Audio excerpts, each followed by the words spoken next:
Azərbaycanda rəsmi səfərdə olan Gürcüstan prezidenti Mikhail Kavelaşvilinin başçılıq etdiyi nümayəndə heyəti Milli Məclisdə olub.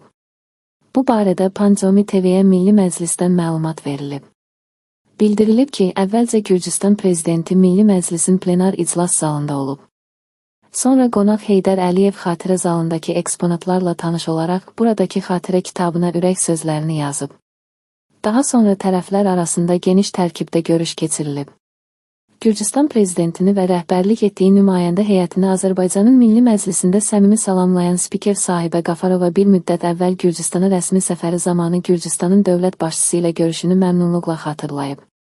Parlamentin sədri Mikhail Kavelaşvilinin Gürcüstan prezidenti kimi ilk xarici səfərini Azərbaycana etməsini xalqlarımız arasında dostluğun, qardaşlığın növbəti təzahürü kimi dəyərləndirib.